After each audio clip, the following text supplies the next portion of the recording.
મેં એક mountaineering course through NDA through NCC એક કરેલો, એટલે આઈ હેડ દેટ કનેક્શન વિથ માઉન્ટેન્સ કે મારા જે જુનિયર્સ જે છે એમને એટલીસ્ટ એવી એક ઓપોર્ચ્યુનિટી મળે કે જ્યાં ફોરેસ્ટમાં જઈ અને એટલીસ્ટ એક સર્વાઇવલ કેમ્પ કરી શકે. જે ઓર્ગેનાઇઝ કરવાવાળા છે એ બધા જ યંગ એજ કોલેજ સ્ટુડન્ટ્સ છે. આમાંથી પ્રોફિટ લેવાનો કોઈ આયામ નથી. કોલેજિયન્સ અને જે યંગ સ્ટુડન્ટ્સ છે એને ઇઝીલી અફોર્ડ કરી શકે છે, હે ને. આ પબ્લિકના જે પર્સપેક્ટિવ છે એમાં શિફ્ટ થયો છે. આ ઇન્વિન્સિબલનો રોલ છે.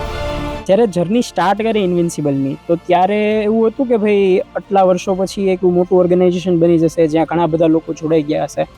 વોલેન્ટિયર્સને એફર્ટ્સને લીધે જે મલ્ટિપ્લિકેશન થયું છે ઓર્ગેનાઇઝેશનનું, કે જે નંબર ઓફ પીપલ જે લોકો કેમ્પમાં આવતા થયા, આટલા બધા લોકો મેનેજ કરવા, આટલા બધા લોકો સુધી પહોંચવું, that is easy thing. But બધાએ પોતાની એનર્જી આપી, બધાએ પોતાના આઈડિયાઝ શેર કર્યા, અને મેઇન તો બહુ એફર્ટ્સ લાગે કોઈ પણ આ ટાઈપની ઇવેન્ટ રન કરવામાં. માઉન્ટેનિયરિંગના આખા કોર્સમાં શું હોય, એમાં કઈ કઈ એક્ટિવિટીઝ હોય, શું લર્નિંગ પ્રોસેસ હોય માઉન્ટેનિયરિંગના course? Mountaineering is considered as father of all adventures. એમાં મેઇન 3 સ્કિલ્સ છે: rock, snow and ice. Student માટે આઉટડોર એક્ટિવિટીઝ એન્ડ ટ્રેકિંગ જે છે, તો એ એના પોતાનું ડેવલપમેન્ટમાં કઈ રીતે હેલ્પફુલ થઈ શકે છે? when you connect with nature, તો ઓટોમેટિકલી તમારી હેલ્થ, તમારું વેલબિંગ, આ બધી જ વસ્તુઓ જે છે એ એક વસ્તુ સાથે સિંક થતું થાય.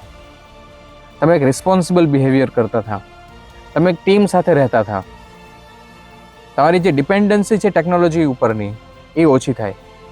તમારો એક આસ્પેક્ટ બનતો થાય કે technology is for your use. Right now it is reversing. Technology is actually using young people. Yes. તો એ વસ્તુ છે એ રિવર્ટ થાય. મેનેજમેન્ટ લેસન્સ પણ ઘણા બધા શીખવા મળતા હોય છે, I believe that.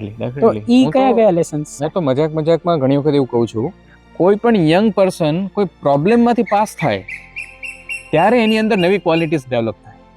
Invincible through કેટલા ટ્રેક્સ ઓફર થતા હશે across India? Total number of events we designed is 200, but some 26 around are active.